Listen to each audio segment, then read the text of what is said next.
Welcome back to Mountain Connections. It is President's Day weekend coming up, and it's a great opportunity to learn more about previous presidents. And the History Channel has a new mini-series called Washington, all about George Washington's life. It digs into many things that you may not even know about. I spoke with our producer this week. Here's more. Doris Kearns Goodwin. She is a Pulitzer Prize winning best-selling author and also the producer of Washington, a new History Channel miniseries about the life of the man whose name is known to all but whose story is understood by few. Thank you, Doris, for talking with us today. Oh, I'm glad to be here. So in this miniseries, we really get to know George Washington as more than just the first president, correct? That is really what the hope of the miniseries was. He's such a figure on Mount Rushmore, such an icon on the dollar bill, that I think a lot of people feel, but do we really know George Washington?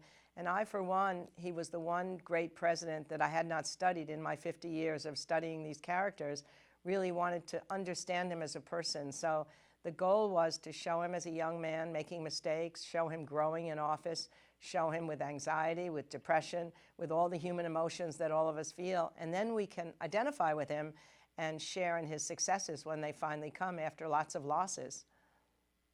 Did anything surprise you as you were doing your research for this series? Well, I think the thing that surprised me the most was that I had never really felt connected to him before this emotionally, I guess. There's something about the rigidity of the face and those few pictures that we have, and he very rarely smiles.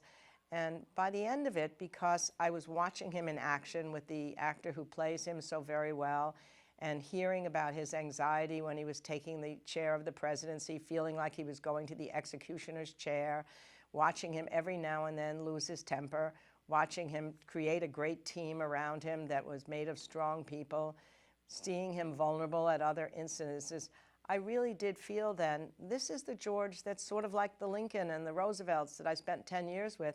And the great thing is this was 18 months. There's such an intensity in a filming process. Then you're working with a whole team in collaboration that you can probably learn even more. So I feel like I had my education with George Washington, and that now I'm connected to him. I'd want to give him a big hug at the end, which I never imagined I would have. You also tie in interviews with President Clinton, former Secretary of State Colin Powell, and many others. How does this all blend together to create the miniseries? Well, the wonderful thing about, say, General Powell, for example, being able to offer his experience when George Washington is in one of the terrible battles when he's only 23, 24 years old, what Powell is able to understand is once he saw the death and devastation and the carnage on the field, he was never the same after that. This is the worst, he said. This is the worst. In a sense, never again would he be somebody viewing war as an adventure. And that was really important. And then President Clinton was able to offer wonderful insights about what it was like for Washington to lose his father when he was so young, to be brought up by a single mother, and to have to become independent and not be able to go to the same schooling that his older half-brothers had gone to London to schooling, but he had to stay and work on the farm. And that made him somehow always less secure about his own learning. And there's a great moment when at the crossing of the Delaware, one of the famous scenes in the Revolution, Washington chooses to read the words of Thomas Paine rather than his own words to give purpose to the troops. And Clinton suggested that that's a great thing, that he was secure enough to know that Thomas Paine's words were more probably shaped than the ones he could have done, and he didn't feel worried about using him as the best means instead of making up his own orders for that. So there's insights that come from them because they're coming from a very different experience. And then we've got all the historians who've lived with these guys for such a long period of time who knew him so well that I felt I was learning from them. What do you hope viewers will take away from this series? You know, one of the uncanny things that viewers can take away from this series is that the farewell address that George Washington left for the country is so incredibly relevant today. He warned against the baneful effects of party spirit, of the spirit of revenge, of sectionalism. And he said the important thing was somehow for people to feel that sense of being common American citizens. And he worried that if we did allow those baneful effects to continue, we might be open to foreign corruption and foreign influence. So you just think of it, whoa, he's talking about this so many years ago. And that every year they read the farewell address in the Senate. It's a tradition now for many years. One Republican reads it one year, a Democrat reads the next year. And you just hope they're listening, because it speaks so much to the divisions in our country today. And I think if George were back maybe and read it himself aloud, then maybe we'd really listen. It's 7,000 words.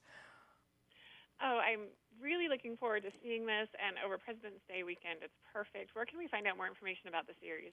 Well, I'm sure on history.com they'll have tons about the series, and they're talking about it as these days lead up to President's Day. But I'm really hoping that people will know there's something about Washington. FDR told us we should be studying Washington. Lincoln said the best thing for us to do was have our mothers read their children about Washington, to never lose the ideals of the Revolution. And I think at a time like ours, when there's such division in the country and such anxiety about where we're going, to go back to the beginning and see how much anxiety there was in the Revolution. Would it ever be won? In the early days of the Republic, would it ever stay? It was so fragile. And would Washington stay on forever and become a lifelong king, which of course he didn't. So I think just getting back into his life will give us solace for today, and know that we got through a really tough time. We can do it again. Well, thank you so much, Doris, for talking with us here at Park City Television. Again, it is called Washington. It is a 3-night miniseries event.